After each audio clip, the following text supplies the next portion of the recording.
Hi guys, now today we're going to be starting episode 9 where we are going to cover many stories, but the stories aren't going to be covered with the 3 weeks that we missed. Being that we missed 3 weeks, we're going to put all the information that we don't want to talk about, but it's also good information down in the description. Mostly today we'll be talking about movies, ratings of TV shows, music, and anything else that we want to cover with what GTR stands for.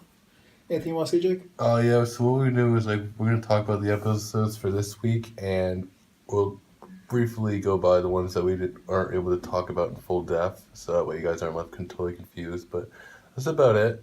And here we go. We're gonna be starting off with American Horror Story. Being that I was on vacation in California, I was not able to watch anything, and well, he's going to talk about everything that we missed.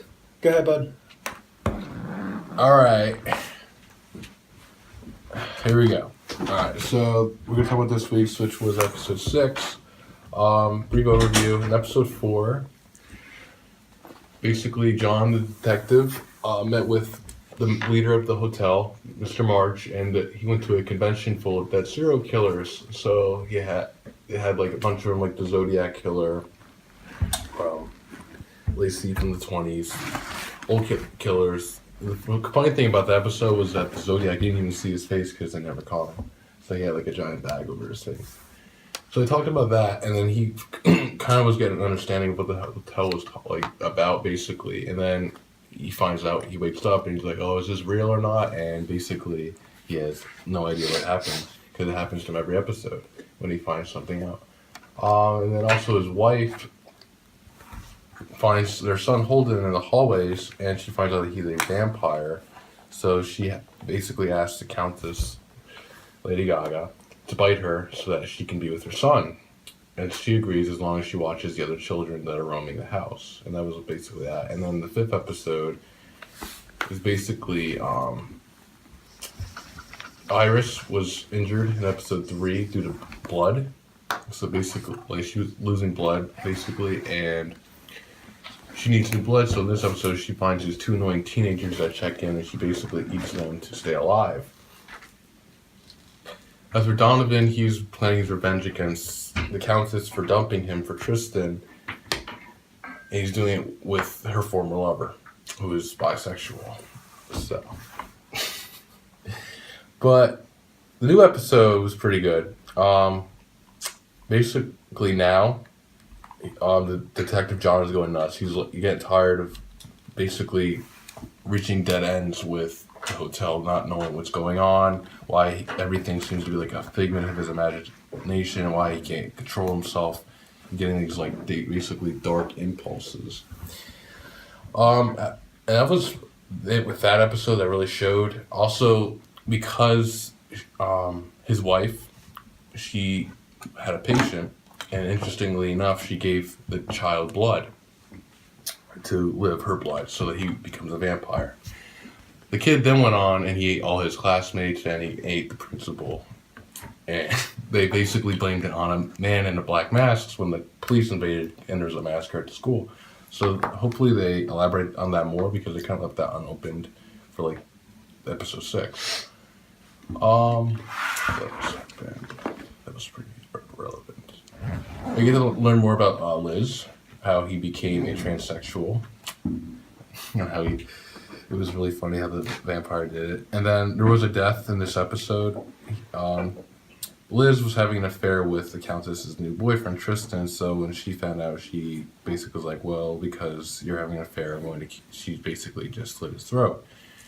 So we'll find out if he's going to rebel against her, because a lot of people are trying to bring her down because she's been a total bitch this season.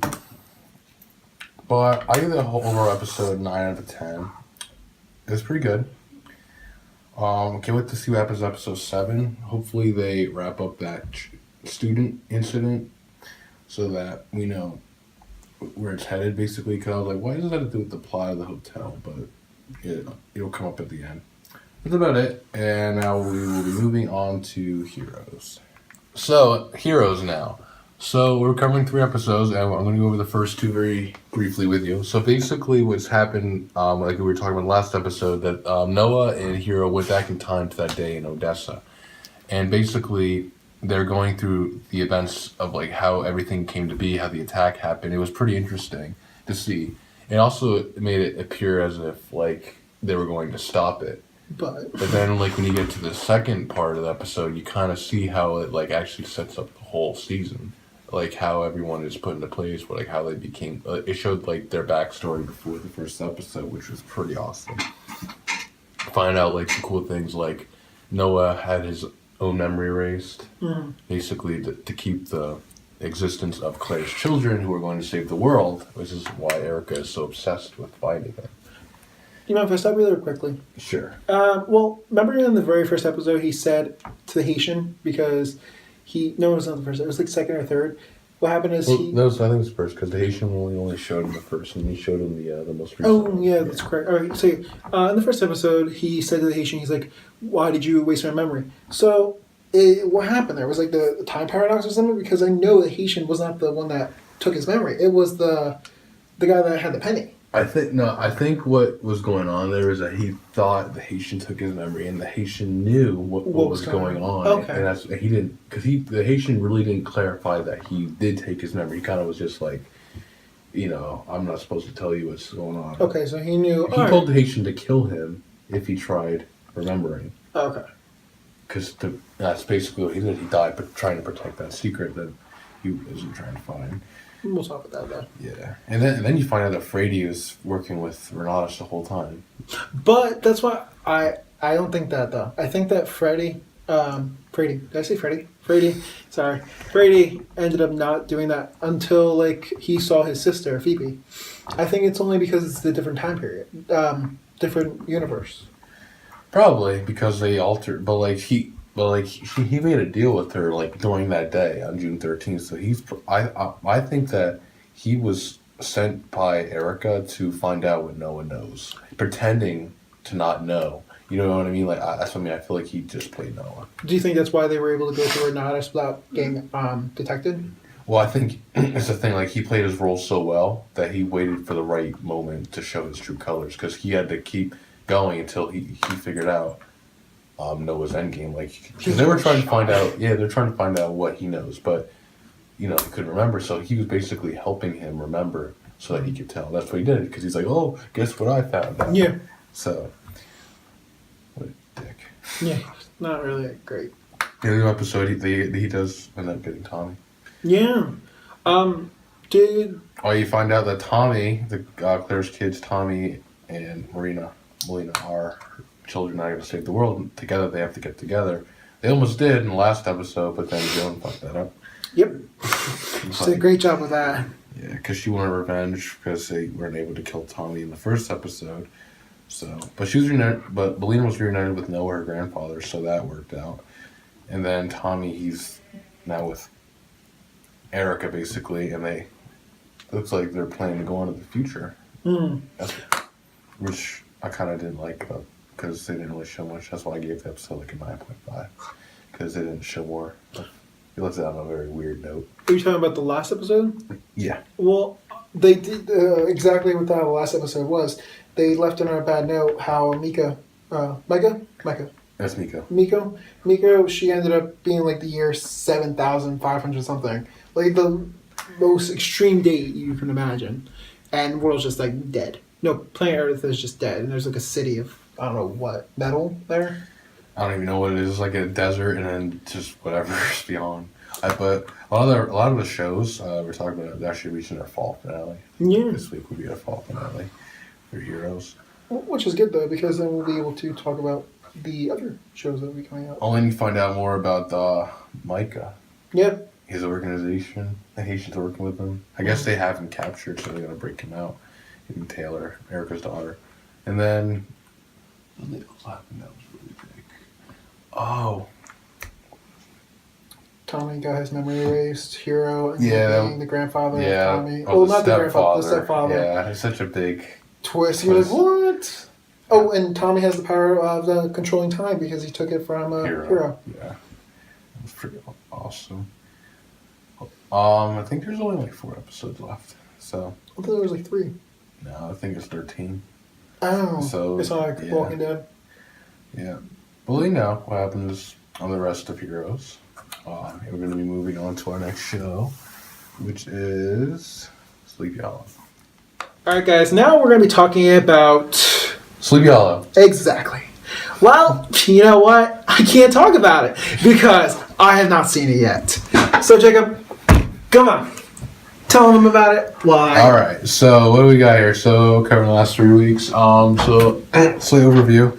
They're basically still fighting against Pandora, who's been bringing out monsters to rise her tree through their fears. So basically, the monsters they faced this past few weeks was actually the first episode. They had a Bones crossover, which was pretty cool. So the first episode, they meet with the Bone characters because I guess General Howe's head was used as a weapon in one of their murder cases. So they ended up going over to basically where the medical base is, and they helped them with their case, and then they took General Howe's body back, but then Pandora resurrected him and he started raining hell, Sleepy Hollow. So then they had to figure out how to defeat him, and did it, so forth. And then the next episode, the tree that was been growing from all these episodes finally grew into full fruition. And basically, Pandora went into it, and they're trying to still figure out where she went. Like, what is she up to? Is she gonna bring like another monster?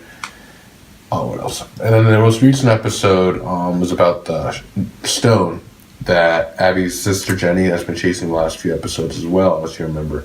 So she met with the guy that's been wanting to get it for so long, and then she finds out it has some kind of mysterious power. And then when she was trying to get away with it, after she took off, she kind of absorbed it into her body, and it kind of left. It's killing her, draining her of her life. And then, basically, the guy who wants a stone, he used some sort of spell to bring about these lurkers. They're like unstoppable. Like the more you make them angry, more like they become powerful. Almost kind of like the Incredible Hulk. It's pretty cool. So they found out how to defeat that, and it's through her. Jenny's blood because she had the power of the stone. So they used that to defeat the monsters. But then when they went to go get her help, she vanished. And basically she came before the tree, which was basically grown all the way. And Pandora came back with some sort of god. And he told Jenny to rise. So it seems he has some sort of mind control over her. This week is the fall finale, so I'll let you know how that all turns out.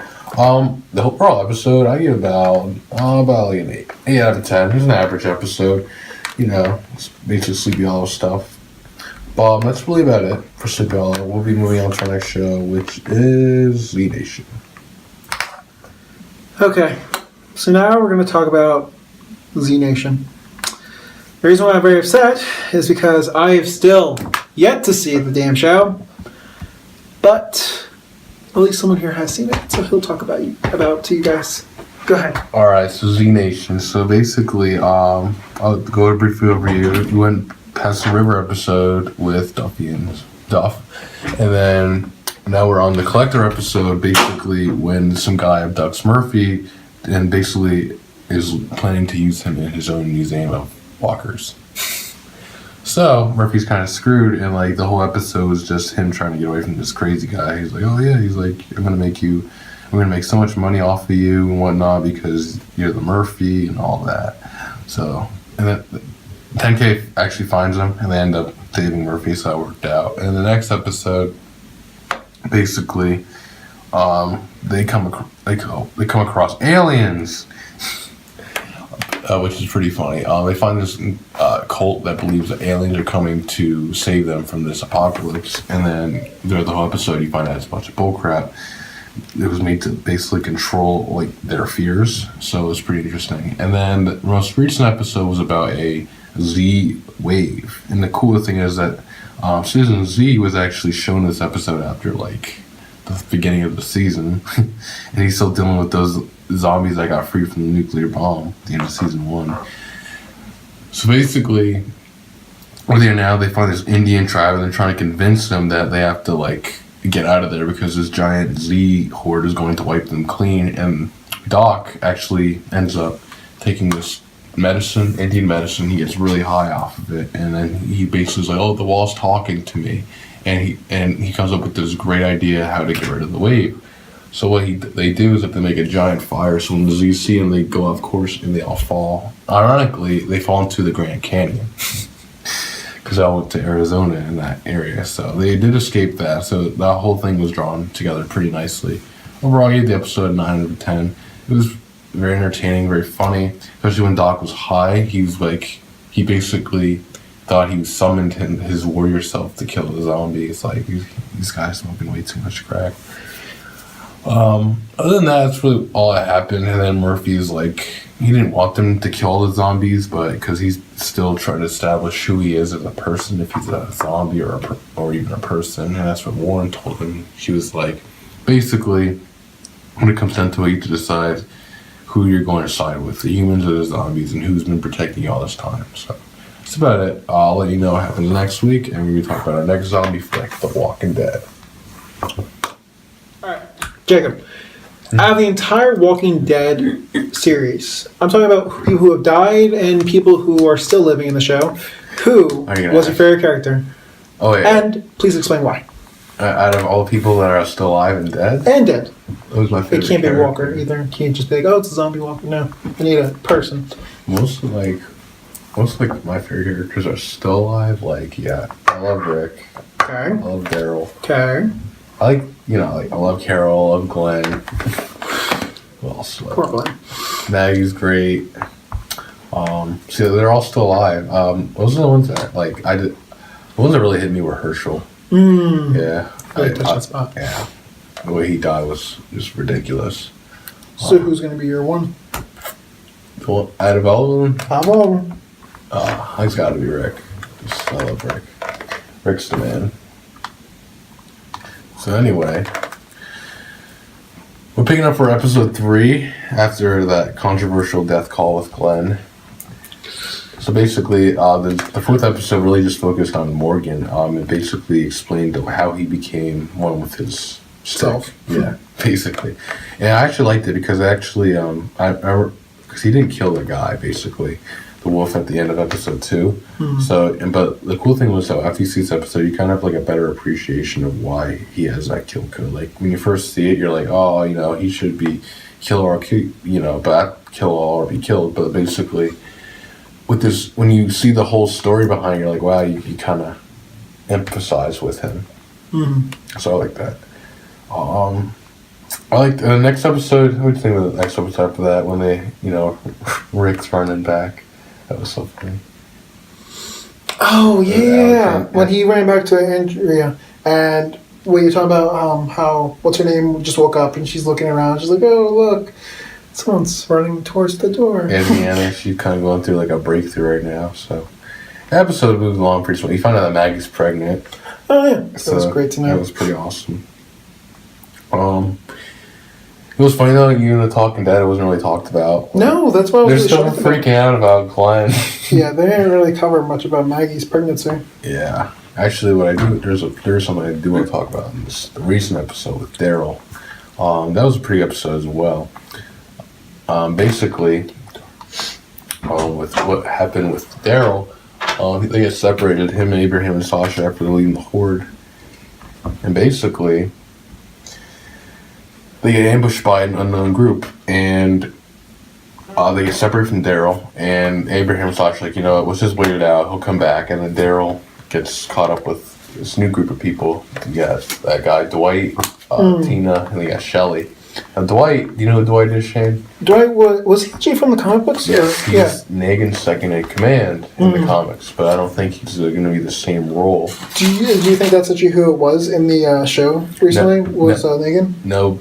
Negan, I don't think he's in yet but I think those people that they ran into in the woods were definitely the saviors. Because you can even tell from the guy, he's like, you owe us this and that, because that's how Negan's group was. They bullied people to get their supplies and whatnot. So that was pretty interesting. And then I liked how Daryl tricked the guy and he got his arm bit. And the guy's like, okay, so we're just going to cut your arm off. Yeah. Dude, I was like, oh my god, they just did that just like it was no big deal. Like, okay, just walk it off. The guy's just like, he's just bleeding out. Like, if my arm just got cut off, I wouldn't be just walking it off. I'd be like freaking the fuck out, like, where the hell is my arm?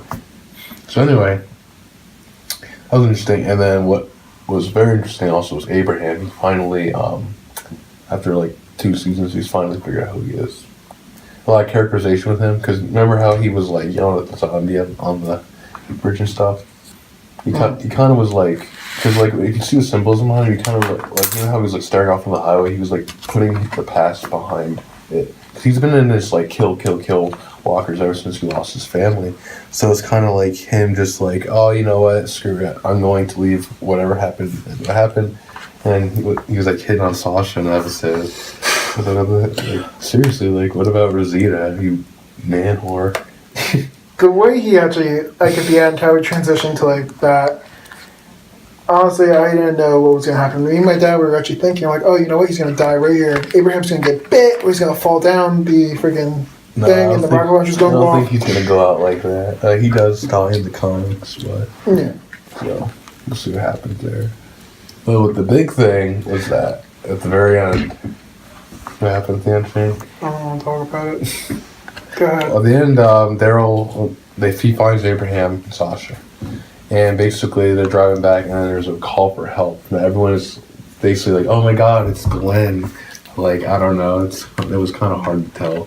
But I don't think it's Glenn. No, I'm afraid that's just Rick. That's like, hey, you know, we need help. That's what I'm afraid of. That's not Glenn. Yeah, I feel like it's either Rick asking for help because they have that breach in the wall. Remember, we saw that. Yeah, the little preview. He's like, "Oh crap, someone's getting in." Yeah, or it could be Glenn, or it could be just Negan just trying to trap him. You know, help us here, and then we'll ambush you. So, we'll see what happens. But what did you give it, Shane? The episodes, or just this episode? Just this episode. Just this episode, 9.5, and I know I'm not giving it a 10, being that you was yelling for not giving me a 10. But the reason as to why it's The Walking Dead. I'm sorry, but it's not getting a 10 until I know why it's a 10. No, but I gave it. Actually, I gave it loading. I only gave it 9.3. Whoa. Okay. I felt like the pacing was a bit off. I agree with you there. It was like it'd be really slow. It went too slow and then just went, all right, we're going to 100 right now. But I feel like this episode is like just like sprung forth what's going to really happen in the future. Like it's going to explain. Like it just started off and then it's going to wrap it up. Like you're definitely going to see Dwight again. Mm-hmm.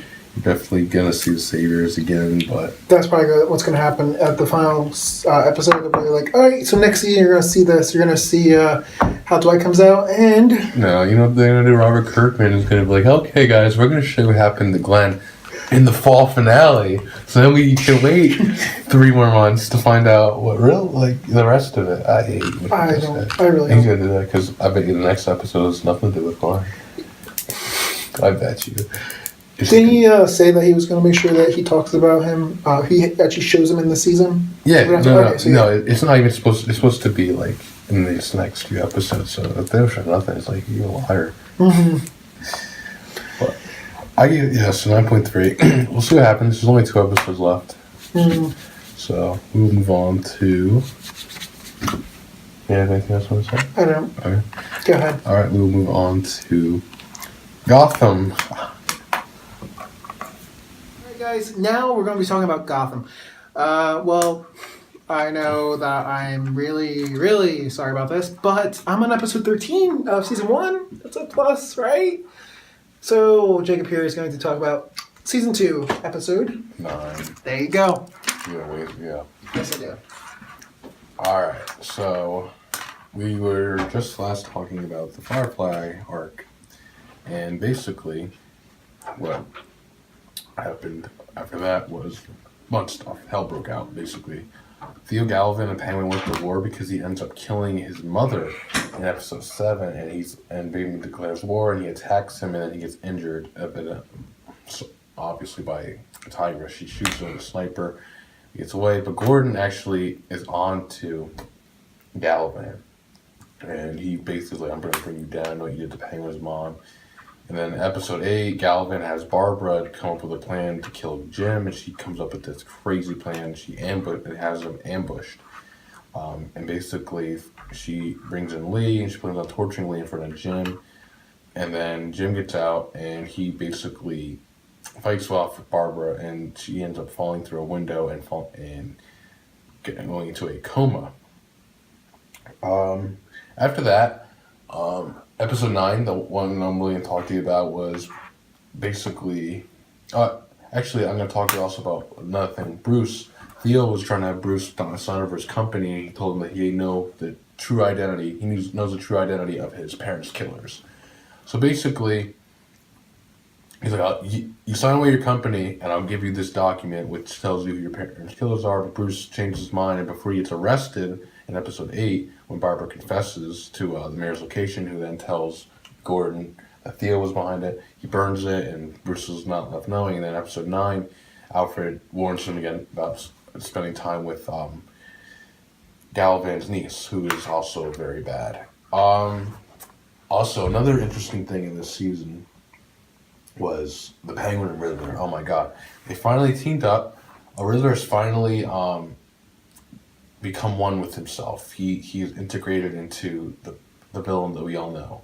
And during the process of burying Miss Kringle's body, he runs into the Penguin, who was injured, and he brings him back to health, and he actually is able to motivate the Penguin to stay into Gotham and retaliating against his enemies. So it's going to be interesting to see the two of them team up over the next few weeks. It kind of gets you that Batman nostalgia from like the 1960s show, you know what I mean? And then a bunch of assassins were after Gordon in this episode, and he was basically about to snap. But thank God he didn't. What happened was that he didn't kill the assassin Eduardo, and he ends up killing one of Gordon's strike team members, and he kind of blames himself for it. So we'll find out what happens with that. You know, and the next episode is also the season finale as well. Well, not season, but the mid-season finale for the fall. Because, you know, it's Christmas time, getting to that time of the year already. Can you believe it? I can't. So that's about it. I gave the episode about 9 out of 10. It was very good. The whole season's been, like, coming together so nicely, really. A lot better than last season, like I said. More characterization, more story, everything.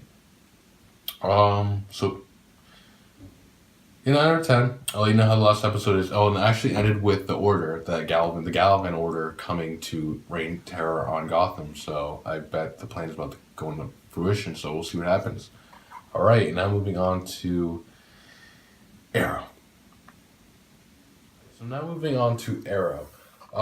Arrow's moving along very nicely now. The last few episodes were pretty good. We had the fourth episode, which had this rogue unit stealing drugs to provide money for their families, and basically Oliver was trying to stop them, and then they find out that Lance is working with Damien Dark, and they decide to use Lance as their inside man against Dark. So I hope that works out for them. I hope Lance doesn't get caught, because the repercussions will probably lose one of his daughters. And then Laurel actually brings Sarah back, and she gets loose. And then the next episode after that, they have to basically get Sarah, because she's basically trying to kill Thea, because she wants to kill the person that killed her, because the spirits inside her were from the Lazarus pit. Oliver calls in the help of a cameo, a character who actually had his own show, but it was canceled. It was Constantine, another DC hero. So it was very interesting to see him actually be in the show. He actually helps restore Sarah's soul, so that she's no longer a bloodthirsty killer. Those were all good. Said good. Episode 6. They actually we find out that Ray, the Atom, is actually alive. He didn't blow up and kill himself in that building. He ended up actually being kidnapped by the Hive to basically, they want his technology for some reason, and they said they make him small. They trap him. They said that once you build technology, you give it to us, we'll return you to normal size. They ended up breaking him out, which was cool. But I think Dark actually is able to obtain this technology at the end of the episode. So we'll see what plans he has after that. I give the episode about a 10 out of 10. The action, the way everything was planned out, Ray's reveal, it was drawn together so nicely. Arrow's been consistently good. He's finally established himself as the Green Arrow. He's not too dark. He's becoming the hero he wants. He also has finally announced he wants to be mayor. So he's going along with that. His campaign's going along. So we'll see what happens. Like I said, like that first episode, it hints that someone that he loves is going to die, and they have not yet revealed the tombstone. And I'm afraid of that episode when it comes. But that's about it for Arrow. I'll let you know about, there is a special crossover episode between The Flash and Arrow. That'll be in 2 weeks due to the basically Thanksgiving next week. So we're going to be moving on to our next show now, which is The Flash. All right, so The Flash, another DC show. That show is also moving along very smoothly. Last few episodes, we basically had him fighting new metahumans. You know, he had the Firestorm guy who absorbed powers from Ronnie, the new Jax, the new Firestorm. And then you also had Dr. Light, who came from Earth 2, and then you actually got our episode with Zoom and Gorilla Grodd. The episode with Dr. Light, you find out that Dr. Light is actually Barry's ex from Earth 1, but she's from Earth 2, so she's a metahuman in Earth 2. So she's coming to kill Barry, and they're able to stop her, and then this funny, the whole episode, she blinds him, and he has to go to date with Patty, the new cop. And he basically goes blind, but they're able to work it out. So I give the episode 10 out of 10. It was funny. The whole episode was great. The way the action was, everything. Jay, he actually leaves the team. He doesn't agree with what they're doing. They're going to basically use Dr. Light to lure Zoom, so they do, so he leaves. So in the next episode, they make the trap go. Actually, no, that Dr. Light actually escapes. So they actually use Earth 1, which was Barry's ex, to take on Light's costume to lure him out, which they do. And when Zoom comes out, it is not a pretty sight. He legitimately beats Barry to a pulp. And he embarrasses him and tells him that he's coming to destroy them, that this hero is nothing. And then the next episode, Barry has lost his speed due to the fight. And then Gorilla Grodd comes and he's looking for, more of his kind. And he basically kidnaps Caitlin to make more of him. And it's up to actually Cisco and the new Dr. Wells, who's actually turned out to be more of a good guy than anything this season. But I don't know, he kind of still has some secrets. But they're able to save Caitlin, and they actually send Grodd to another universe with Barry's help. He does establish some of his speed, and with the help of his father's confidence, he's able to punch Gorilla Grodd to that city. And the city turns out to be Gorilla City, which is actually a universe in the DC comic. And it's basically how when he's sent there, he becomes the leader. So we're definitely going to see Grodd coming back with more of his kind and trying to enslave mankind. So it's going to be interesting to see that either this season or next season. I gave the Grodd episode a 9 out of 10. I gave I gave 10 out of 10 on the fifth one, and then the Zoom one I gave a 10 out of 10 as well. The Zoom is just such a thrilling villain and a great new force, so dark and sinister. I cannot wait to see what happens with him, honestly. Cisco actually, he reveals his power, and they name him Vibe, which is also the hero. So he's been vibing off everyone, and he's been helping out a lot. So that's really about it with the characters. Jay left. Wells is trying to stop Zoom, save his daughter.